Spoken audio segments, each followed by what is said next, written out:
Birther issue is blowing up in campaign 2016. And Donald Trump publicly admitted President Obama was born in America. And Hillary Clinton, dealing with her own challenges on the campaign trail, has found a new opening to attack Trump. KCAL 9 political reporter Bryan joins us now with more on the fireworks the issue set off on the campaign trail today. Yeah, no shortage of fireworks, that's for sure. From the gun issue, we just saw a little soundbite on that, to the birther issue. Donald Trump put out one fire in the Obama birther controversy today, and at the same time poured gasoline on another fire, blaming Hillary Clinton for starting the birther movement and declaring that he was the one who ended the controversy. Needless to say, it fired up Democrats who were shocked and stunned. Donald Trump is nothing more than a two-bit racial arsonist who for decades has done nothing but fan the flames of bigotry and hatred. We're not going to take it anymore. We will not elect a chief bigot of the United States of America. Even as Donald Trump, the chief advocate of the anti-Obama birther movement for the past 5 years, acknowledged for the first time that President Obama was born in the USA, he created another firestorm of controversy, blaming Hillary Clinton for starting the whole thing. Hillary Clinton and her campaign of 2008 started the birther controversy. I finished it. I finished it. You know what I mean. President Barack Obama was born in the United States, period. Trump supporters say a Clinton volunteer coordinator in Iowa and one of the Clinton campaign advisors started the movement. In fact, the former 2008 Clinton campaign manager told CNN the volunteer was fired by the campaign. One of our volunteer coordinators in one of the counties in Iowa, I don't recall whether they were an actual paid staffer, but they did forward an email that promoted the conspiracy. Hillary made the decision immediately to let that person go. We let that person go.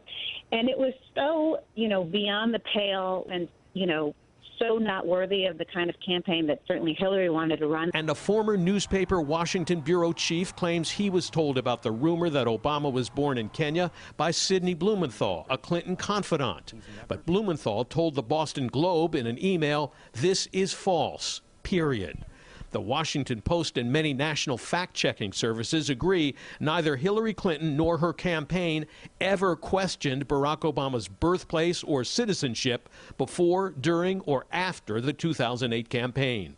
In fact, it was Trump who essentially launched his political career as a Republican by showcasing the anti-Obama birther movement beginning in 2011 when he was pondering a presidential run. Why doesn't he show his birth certificate? At every opportunity. I've been told very recently, Anderson, that the birth certificate is missing. And it continued even after President Obama released his birth certificate in 2011. A lot of people do not think it was an authentic certificate. And in 2014. I walk down the street and they're saying, please don't give up. A lot of people are questioning the birth certificate. Right into this year. Was he a natural-born citizen? Who knows? Who knows? Now Hillary Clinton took aim at Trump. Barack Obama was born in America, plain and simple, and Donald Trump owes him and the American people an apology.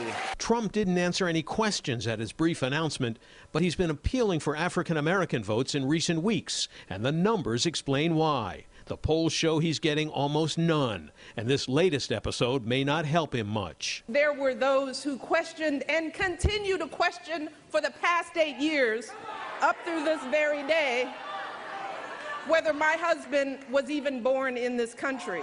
During his time in office, I think Brock has answered those questions with the example he set by going high when they go low. And Burbank Congressman Adam Schiff charges Trump has backed himself into a corner on this issue. I'd certainly like to see him admit that he was peddling this bias for years and explain himself. He's not going to do that, and I think he made it worse today by, as I mentioned, replacing this fabrication with another one that Hillary Clinton got this whole thing started. Welcome to all of you deplorables. Undeterred, Trump opened his rally in Miami Friday night with a wink and a nod, and then kicked off another controversy, suggesting tongue-in-cheek that Hillary Clinton should practice what she preaches by taking away the guns from her security detail. Take their guns away. She doesn't want guns. Let's see what happens to her. Take their guns away. Okay? It'll be very dangerous. It's not the first time Trump has raised the notion of violence against Clinton. He justified tonight's remarks by falsely claiming that Clinton, who favors some moderate gun control measures, wants to destroy Second Amendment rights and take everyone's guns away. That could be the issue of the day tomorrow, Lena. Yeah, Dave, well, do you think this birther was just an issue for the day today, or do you think it could have more impact on the campaign? That's a good question. I'm not thinking quite that fast these days, but let me give it a try. You know, it's hard to know since it just happened, but it certainly has the potential to reverberate during the closing weeks of the campaign. For one thing, it has fired up African-American leaders, as we saw in the report tonight, and at a time when Hillary Clinton had been fading fast, it's now giving Democrats a rallying point again by sparking outrage. And it defines Trump, at least for the moment, in an unflattering light, reminding independents and moderate Republican voters that this is a person who can sound soft-spoken and moderate sometimes, but quite the contrary other times, raising questions about whether that's what they want for the next president. Jeff, Lena?